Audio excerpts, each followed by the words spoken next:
Na aula de hoje, trataremos da construção do cenário do jogo e uso de uma função procedural.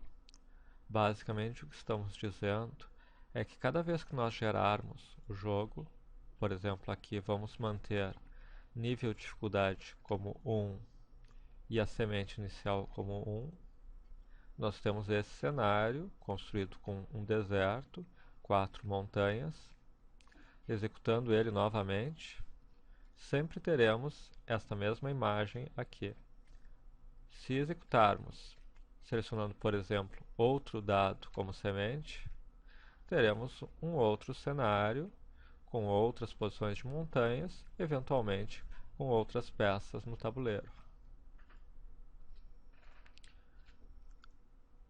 Aqui nós temos, por exemplo, em verde. E se utilizarmos -1, teremos um cenário randômico. Rodando novamente com -1, temos um cenário diferente. Nós iremos nessa aula, portanto, tratar tanto a construção de um cenário em 2D, usando imagens prontas, quanto a construção desse cenário utilizando uma função procedural. Embora nós estejamos trabalhando unicamente com um cenário, ao longo das próximas etapas nós vamos ver como, ao passar o jogador de uma posição para outra, ao cruzar uma fronteira, nós geramos um novo cenário utilizando os mesmos recursos procedurais. Para tanto, nós vamos utilizar um código específico chamado criandocenario.html, que é apenas uma versão também resumida do nosso jogo. Vamos então ver alguns dos elementos importantes desse código-fonte. Aqui, no início, na função onload, ou seja, aquela que é chamada quando a página é carregada, nós temos, utilizando simplesmente comandos de prompt para obter o nível de dificuldade e a semente inicial. Como definimos o nível de dificuldade como de 1 a 10, nós fazemos de uma maneira bastante simples o uso de absoluto e round e %10 para garantirmos que a dificuldade seja efetivamente um número entre 0 e 9. O mesmo nós fazemos em testa_seed e nós simplesmente utilizamos uma função randômica, que já vimos em outras aulas, em outros cursos, que vai nos dar um número de 0 a 99999 como testa_seed, caso o número de testa_seed seja menor que 0. Ou seja, colocando -1, na verdade, qualquer número menor do que 0, ele gera um número randômico. A partir daí nós temos semente, que vai ser a nossa variável, que vamos reservar o valor de testa_seed. Então, semente vai ser o nosso gerador na função procedural de geração do mapa. E nós temos aqui parâmetros cidades como um vetor de 10 posições, no qual utilizamos o dificuldade como índice. Ou seja, dessa forma, embora o usuário tenha selecionado um número de 1 a 10, parâmetro cidade será um desses 10 números aqui. Se o usuário selecionar o 1, como nós diminuímos aqui para 0, menos menos, nós teremos que parâmetro cidade será 113. Se o usuário colocar 10, parâmetro cidade será 1579. Então aqui no onload nós resolvemos a questão da entrada de parâmetros do usuário. Claro que num jogo de verdade provavelmente se usaria funções mais sofisticadas, mais customizadas do que o prompt do JavaScript, mas não é o objetivo aqui.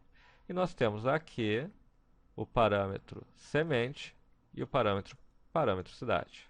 Vamos ver agora como eles são usados para criar nosso cenário. Nós temos aqui o novo cenário. Novo cenário é a função que vai construir o cenário, que no jogo em si é chamado cada vez que o usuário passa de um cenário para o próximo. E ele começa chamando monta terreno. Vamos então ver primeiro o que é o monta terreno. Monta terreno vai nos construir um vetor chamado tiles terreno, que é um vetor de 9 posições. Nós teremos 6 posições de terrenos, de 0 a 5, e 3 posições de montanhas, que serão 6, 7 e 8. Basicamente, o que nós estamos fazendo aqui é, primeiro, utilizar o semente, lembra aquele número, com o módulo 6, então ele poderá ter uma variação de 0 a 5, como uma variável terreno, e nós utilizaremos ela aqui no i e j desses tiles terrenos. Ao final dessa função, dependendo do valor de semente, o tiles terreno de 0 até 8, essas 9 posições, terão valores de i e j específicos que vão nos dizer, para usar dentro de uma imagem, terrenos de deserto, terrenos de pedras, terrenos de grama, de maneira muito semelhante ao que nós vimos nas aulas anteriores para a movimentação do personagem, exibição de diferentes cidades, etc. Ou seja, construímos uma variável aqui que nós poderemos usar. Dependendo do monta-terreno, nós trabalharemos com desertos, montanhas, etc. Então, nós primeiro montamos o terreno, colocamos aqui uma série de operações matemáticas simples, por exemplo, seed quadrante vai se considerar as posições norte e leste. Aqui não importa, isso aqui é 0, mas vai ser usado em versões mais completas do jogo para criar efeitos diferentes em cada terreno na movimentação do personagem. E aqui nós temos o que?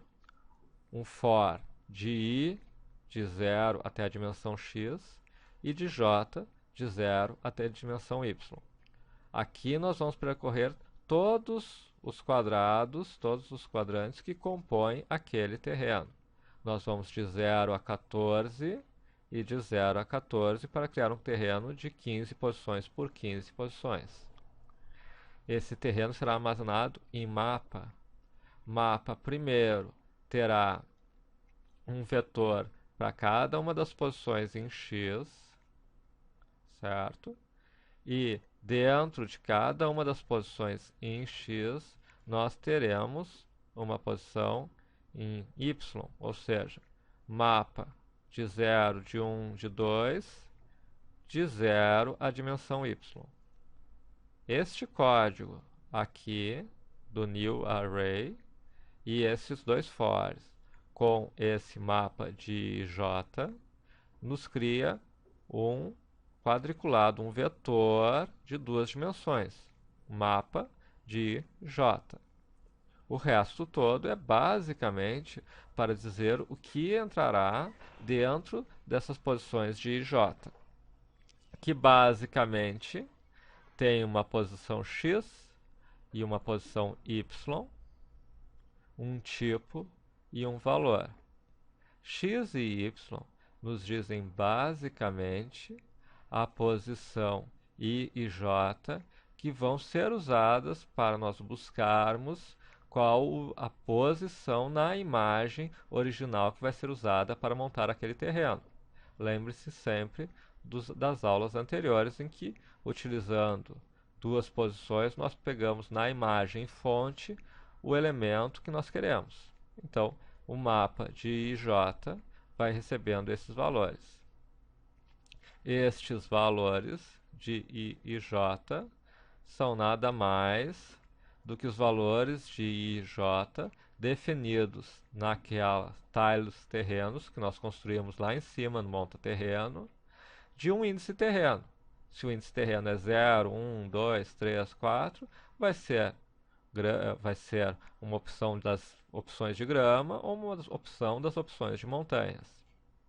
E esse índice terreno, na maioria das vezes, ele será um índice de 0 a 5, que são as opções de terrenos, e em algumas opções, quando um cálculo der exatamente 0 no módulo 35, esse índice terreno poderá ser 6, 7, 8. os terrenos de montanha.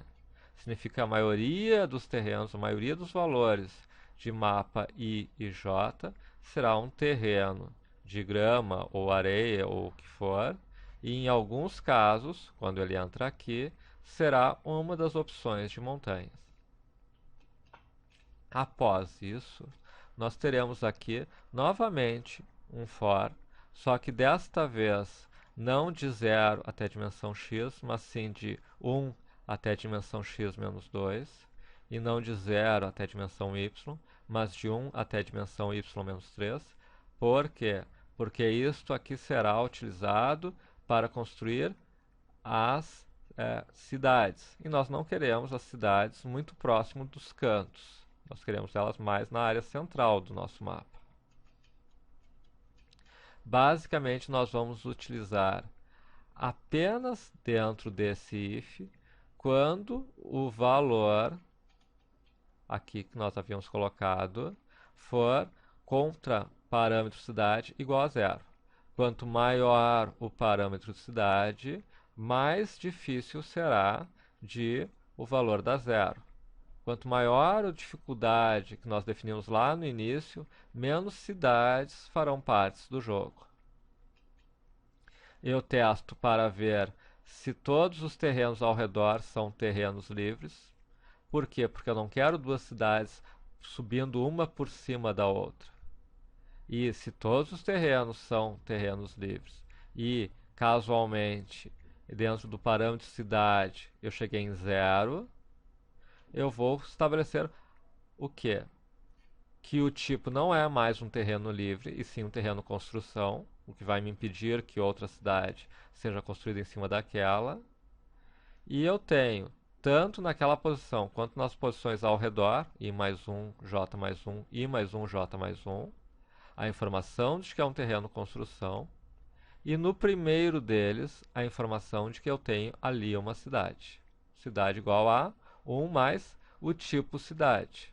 Esse tipo cidade vai me definir, através de um percent 5, uma das 5 cidades possíveis para aquela posição.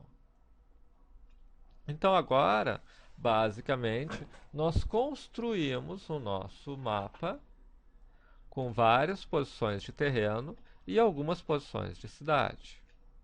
Só nos resta agora fazer o desenho desse terreno. Como nós fazemos?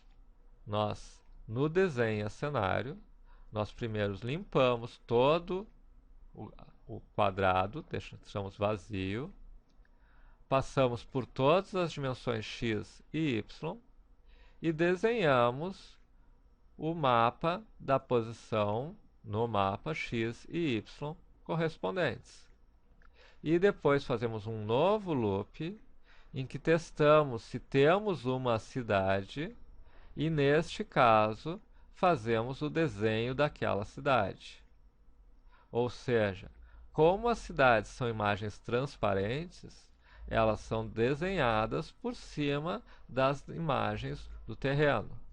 Por exemplo, neste cenário, nós temos 3 cidades e elas são desenhadas com um fundo invisível por cima do cenário que é desenhado primeiro, que é o cenário de posições vazias, de posições verdes de grama. Com isso, temos aqui basicamente duas etapas que nos permitem construir o cenário. A etapa de construção do nosso mapa, que utiliza algumas funções que vão sofrendo operações matemáticas e depois utilizam módulos com determinados números para definir qual terreno nós estamos, e uma função que desenha varrendo todo aquele vetor previamente construindo e exibindo o segmento de imagem correspondente ao que está naquele quadrante. Aí nós temos a construção de um mapa. Depois nós veremos, mais adiante, como fazemos com isso os vários segmentos do mapa completo do jogo.